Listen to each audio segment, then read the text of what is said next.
Hello everyone, welcome to literature in Bangla.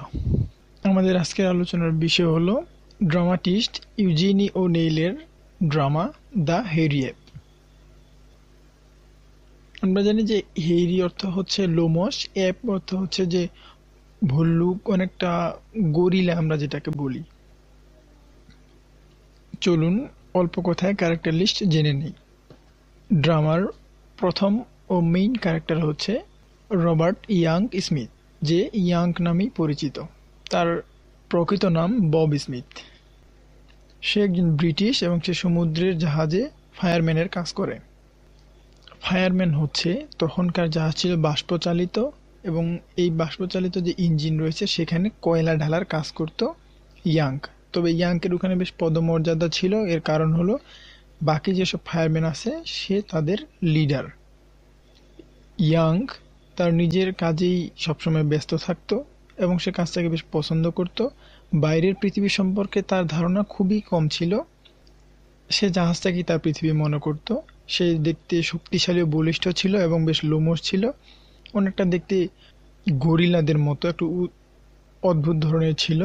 এজন্য সে নিজে এবং অনেকেই তাকে হেইরিয়েপ করে বলতো। পুরো জাহাজটাই যেহেতু কয়লা চালিত ইঞ্জিন অর্থাৎ বাষ্প দিয়ে চলতো, এবং সেখানের মেইন দায়িত্বে যেহেতু ইয়াং ছিল, সে মনে করতো যে সে জাহাজটারই পুরো দায়িত্বে আছে এমন একজন, অর্থাৎ গুরুত্বপূর্ণ দায়িত্বে আছে। সে যদি তার দায়িত্ব ঠিকমতো না পালন করে পুরো জাহাজটাই অচল হয়ে যাবে এমন সে ভাব প্রকাশ করত, এবং নিজের কাজ নিয়ে সে গর্ব করত। ড্রামার দ্বিতীয় প্রধান ক্যারেক্টার হচ্ছে মিলড্রেড ডগলাস। সে ২০ বছরের এক অস্থির মনা তরুণী। নাজারাথ স্টিল, যে স্টিল কোম্পানি আছে সে কোম্পানির মালিকের মেয়ে। টাকা দিয়ে পাওয়া যায় এমন ধরনের যত সুবিধা রয়েছে সব সুবিধাই সে উপভোগ করে। হার্ড ওয়ার্ক, কঠোর পরিশ্রমের ব্যাপারে যে প্রকৃত জ্ঞানটা আছে, এই পৃথিবীর মানুষের অনেক মানুষই যে হাড় ভাঙা কঠোর পরিশ্রম করে উপার্জন করে, এর অ্যাকচুয়াল ধারণা তার কখনোই ছিল না।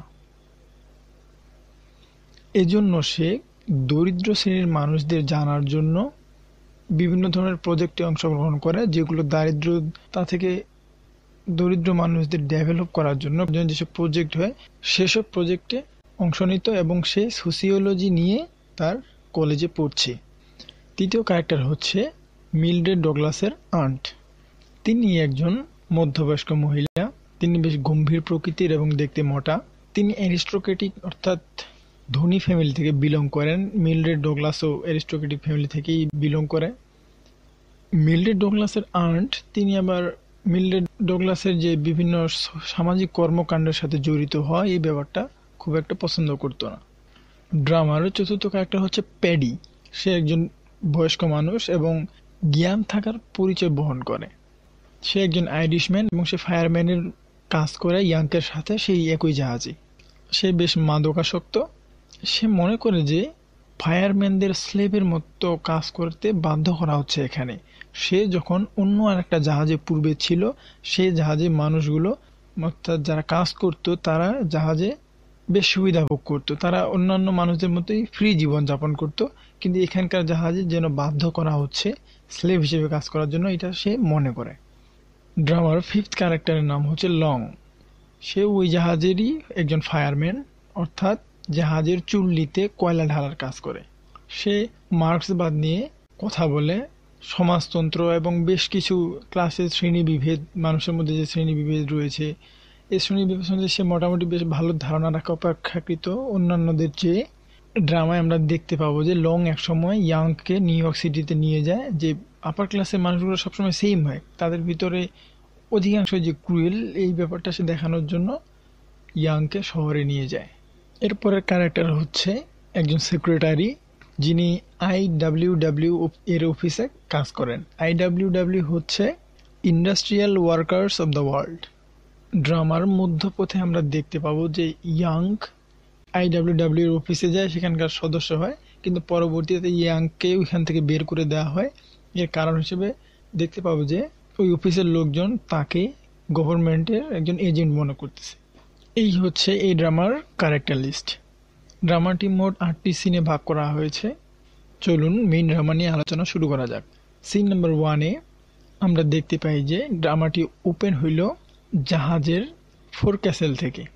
ফোরক্যাসেল, স্টকহোল, যে কথাই আমরা বলি না কেন, এটা হচ্ছে জাহাজের ইঞ্জিন যেখানে থাকে, অর্থাৎ তখনকার যে বাষ্পচালিত জাহাজ ছিল, এই জাহাজে যে কয়লা দিয়ে চালানো হইতো, এই কয়লা ঢালার জন্য যে শ্রমিকরা থাকে, ওই থাকার জায়গাটা নিয়ে থেকেই শুরু হলো গল্পটা। এবং সেখানে দেখা যাচ্ছে যে জাহাজটা নিউ ইয়র্ক ছেড়ে চলে যাচ্ছে এবং এখানে আমরা আমাদের গল্পের প্রোটাগনিস্টকে পাই, যে অন্যান্য যেসব ফায়ারম্যান আছে তাদের দেখাশোনার দায়িত্বে রয়েছে। সে যে তার কাজকে নিয়ে গর্ব করে এবং সে এটা মনে করে যে সে এবং তার অধীনে থাকা মানুষরা কাজ বন্ধ করে দিলে জাহাজ বন্ধ হয়ে যাবে, অর্থাৎ সে একটা মহা গুরুত্বপূর্ণ কাজ করছে। এই জাহাজটাই তার কাছে পৃথিবীর মতো, সে বাইরের পৃথিবী সম্পর্কে খুব একটা ধারণা রাখে না। এখানে আমরা আরেকটি ক্যারেক্টার পাই, লং, যাকে আমরা ফায়ারম্যান হিসেবেই দেখেছি আমাদের ক্যারেক্টার লিস্টে। সে একজন সোশ্যালিস্ট ভিউ রাখে, তার সাথে আবার সমাজ নিয়ে বেশ কিছু ভিউ রয়েছে, মানে দৃষ্টিভঙ্গি রয়েছে, যেগুলো ইয়াং খুব একটা পছন্দ করে না। অপরদিকে সেখানকার ফায়ারম্যানদের মধ্যে ইল্ডার যে আছে, বয়স্ক একজন মানুষ, সে হচ্ছে প্যাডি। প্যাডি যে একজন আইরিশ বৃদ্ধ মানুষ, সে অনেক আবেগ নিয়ে বলে যে তার সময়ে, অর্থাৎ সে যখন ইয়াং ছিল, সে যেসব শিপে কাজ করতো তখনকার শিপগুলো ছিল পালতোলা নৌকা নিয়ে, অর্থাৎ বাতাস ব্যবহার করে যেসব জাহাজ বা নৌকা চলতো, সে সেগুলোর কথা স্মরণ করে। সিন নাম্বার 2-তে আমরা দেখতে পাবো মিলড্রেড ডগলাস, যে একজন ইস্পাত ব্যবসায়ী শিল্পপতির মেয়ে। সে তার আন্টির সাথে জাহাজের ডেকে বসে রয়েছে এবং নিজেদের মধ্যে কথা বলছে এবং রৌদ্র পোহাচ্ছে। মিলড্রেডের সমাজ সেবা করার ইচ্ছা নিয়ে তারা বিতর্ক করছে। তাদের মধ্যে দুইজন অফিসার আসলে তারা আলোচনা থামায়।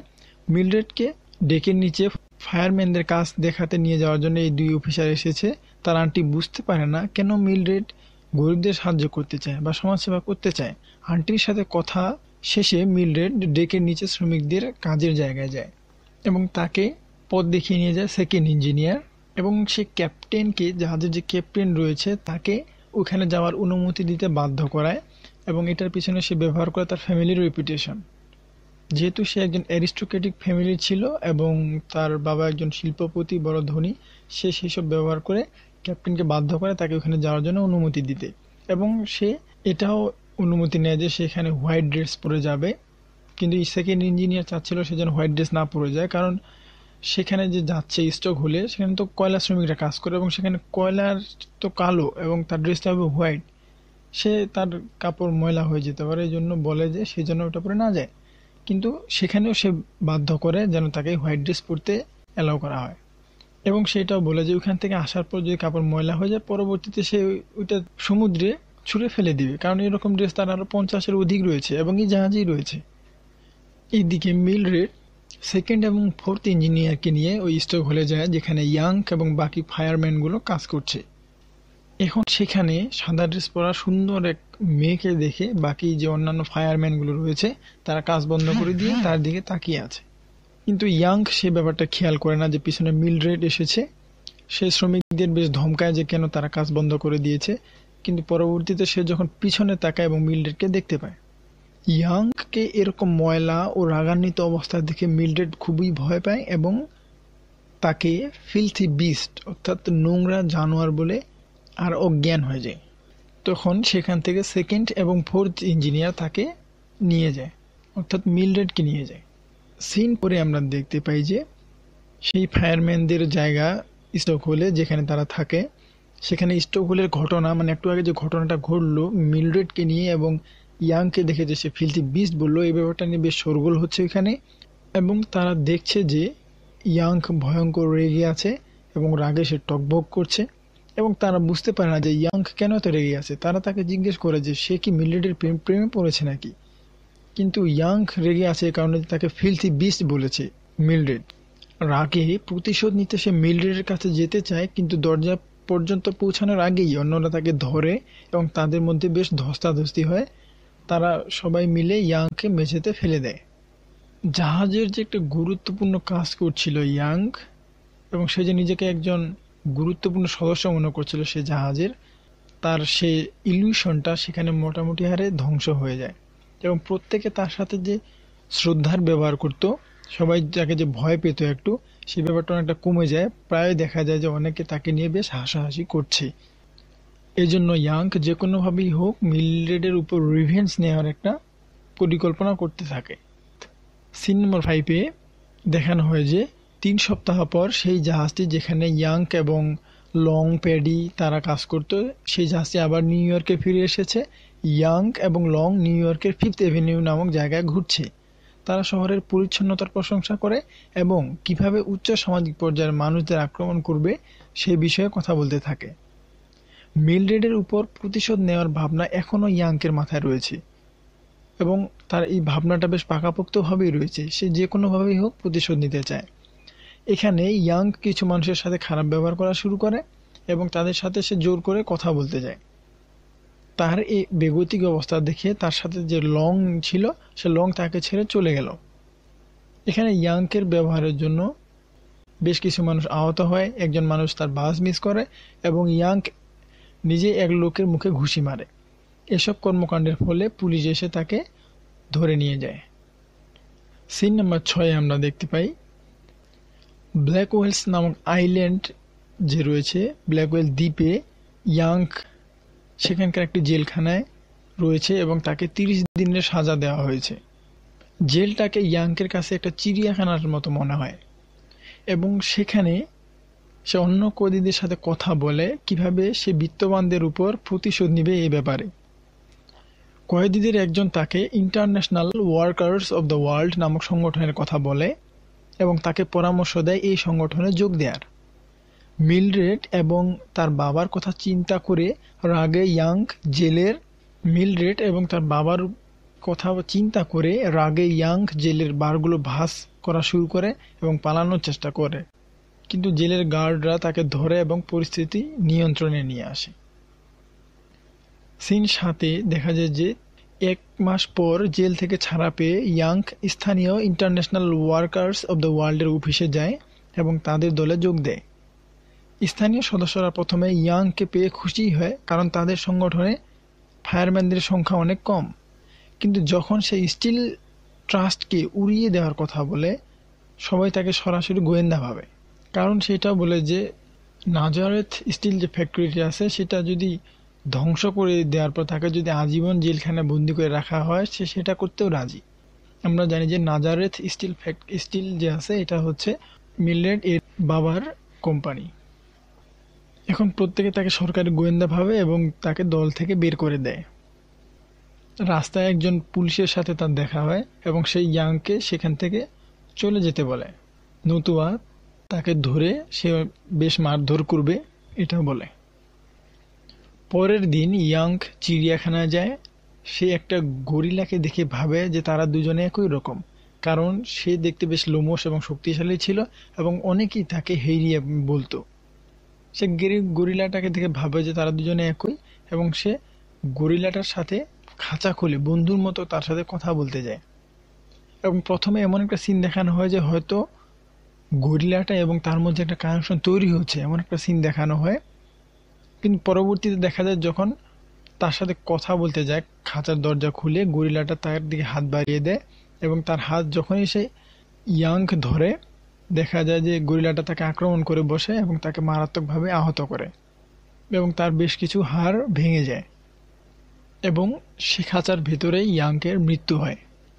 দ্য হেরি অ্যাপেরও ডিটেলস সামারি ছিল এটুকুই।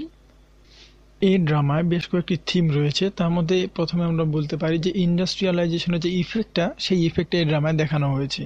আমরা দেখতে পাই যে ইন্ডাস্ট্রিয়ালাইজেশনের ফলে ধনী মানুষরা আরও অনেক বেশি ধনী হয়েছে এবং দরিদ্ররা আরও বেশি দরিদ্র হয়েছে। ফলে সমাজের ভিতরে একটা শ্রেণীবিভেদ তৈরি হয়েছে এবং তাদের মধ্যে যে দ্বন্দ্ব, একে অপরের প্রতি যে বিতৃষ্ণা, এইটা এবং ঘৃণা অনেক বেশি হয়ে গেছে। দ্বিতীয়ত যে ব্যাপারটা হচ্ছে যে ক্লাস বা শ্রেণীবিভেদ, ফ্রাস্ট্রেশন অফ দ্য ক্লাস, শ্রেণীবিভেদের ফলে যে বৈষম্যতা, এই বৈষম্যতা ভীষণভাবে আমরা দেখি।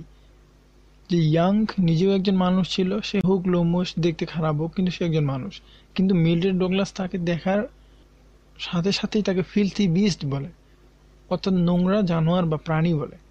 অ্যারিস্টোক্রেটিক ফ্যামিলির কাছে, ফ্যামিলির সদস্যের কাছে অতি দরিদ্র এবং একজন মানুষ নোংরা একটা জানোয়ার ছাড়া কিছুই না। তৃতীয়ত যে থিমটা রয়েছে সেটা হচ্ছে the idea of belonging. Young সবসময় এটা জানতে চায় যে সে তাহলে কোথায় বিলং করে, তার উপযুক্ত স্থানটা কোথায়। এই উপযুক্ত স্থান খোঁজার ব্যাপারটাই, এই ব্যাপারের প্রতি আগ্রহটাই তাকে শহরে নিয়ে আসে এবং এই শিল্পায়নের যুগে চারদিকে ইন্ডাস্ট্রিয়ালাইজেশনের মাঝখানে সে নিজেকে অসহায় হিসেবে খুঁজে পায় এবং একসময় তার মৃত্যুও হয়। এখন পুরো ড্রামাটি যদি আমরা সামারাইজ করি তাহলে এরকম হবে যে ইয়াং একজন ফায়ারম্যান, সে জাহাজের স্টোক হলে কাজ করে, যেখানে বাষ্পচালিত জাহাজটি পরিচালনার জন্য কয়লা ঢালা হয় সেখানে বাকি যারা কাজ করে তাদের লিডার, এবং সেখানে নাজারেথ স্টিল নামক যে কোম্পানি রয়েছে সেই কোম্পানির মালিকের মেয়ে মিলড্রেড ডগলাস তার আন্টিকে নিয়ে ওই জাহাজেই যাচ্ছিল। মিলড্রেড ইঞ্জিনিয়ারদের নিয়ে যখন ওই স্টোক হলে তাদের দেখতে যায়, সেখানে ইয়াংকে নিয়ে সে অনেক খারাপ মন্তব্য করে। ইয়াং নিজের সম্পর্কে বেশ ভালো ধারণা রাখতো, কিন্তু মিলড্রেডের মুখে সে কথা শোনার পর তার সমস্ত ইলিউশন ধ্বংস হয়ে যায় এবং সে বাস্তবতা জানার জন্য চেষ্টা করে এবং মিলড্রেডের উপর প্রতিশোধ নেওয়ার চেষ্টা করে। পরবর্তীতে সে এবং ফিফথ এভিনিউয়ে আসে, অর্থাৎ নিউ ইয়র্কের একটি জায়গায় আসে। এখানে মানুষের সাথে খারাপ ব্যবহার করার জন্য তাকে জেলে নিয়ে যাওয়া হয়। সেখানে ছেড়ে দেওয়ার পর সে IWW নামক এক সংগঠনের সাথে যোগ দিতে যায়। সেখানে তার কথাবার্তায় বিভ্রান্ত হয়ে মানুষজন তাকে গোয়েন্দা ভাবে এবং তাকে সংগঠন থেকে বের করে দেয়। পরবর্তীতে বারবার অনেক মানুষের কাছে শুনে এবং নিজস্ব একটা আগ্রহ ছিল, ওই আগ্রহতে সে জুয়ে যায় চিড়িয়াখানায়। সেখানে একটা খাঁচা গরিলাকে দেখে এবং গরিলাটাকে দেখে তার নিজের সাথে সে মিল খুঁজে পায় এবং সে এটাও বলে যে গরিলাটাই তার চেয়ে বেশ ভালো আছে, কারণ গরিলার একটা সুন্দর অতীত স্মৃতি রয়েছে। সে একসময় জঙ্গলে ছিল, সেখানকার একটা সুন্দর স্মৃতি রয়েছে, তার সেটাও নেই। এবং পরবর্তীতে গরিলার সাথে বন্ধুত্ব করতে যাওয়া এবং তার খাঁচার ভিতরে যাওয়ায় সে গরিলার হাতে নিহত হয় খাঁচার ভিতরে। এই ড্রামাটিকে আমরা মডার্ন ট্র্যাজেডিও বলতে পারি, কারণ আমরা জানি যে ট্র্যাজেডি হচ্ছে সেটাই যেখানকার যে ট্রাজিক হিরো আছে তার একটা ট্রাজিক ফ্ল থাকে, অর্থাৎ নিজস্ব একটা দোষ থাকে, যে দোষের ফলে তার জীবনে করুণ অবস্থার সৃষ্টি হয়। কিন্তু ইয়াংকের জীবনে সেরকম কোনো দোষ ছিল না, ট্রাজিক ফ্ল ছিল না। আপনারা যারা আমাদের চ্যানেলটি এখনও সাবস্ক্রাইব করেননি তারা নিয়মিত ভিডিও এবং আপডেটস পেতে চ্যানেলটি সাবস্ক্রাইব করুন এবং পাশে থাকা বেল আইকনে ক্লিক করতে ভুলবেন না। আপনারা ডেসক্রিপশনে দেওয়া ফেসবুক এবং আমাদের ওয়েবসাইটের লিঙ্ক ভিজিট করতে পারেন এবং এই ভিডিওটি ভালো লাগলে ভিডিওটি লাইক করুন এবং কমেন্ট করে জানান ভিডিওটি আপনাদের কেমন লাগলো এবং পরবর্তীতে আপনি কী নিয়ে ভিডিও চান সেটি ফ্র্যাঙ্কলি আমাদের জানাতে পারেন। এছাড়া ভিডিওটি বেশি বেশি শেয়ার করে সবার মাঝেই ছড়িয়ে দিন। ভিডিওটি দেখার জন্য আপনাকে অনেক ধন্যবাদ।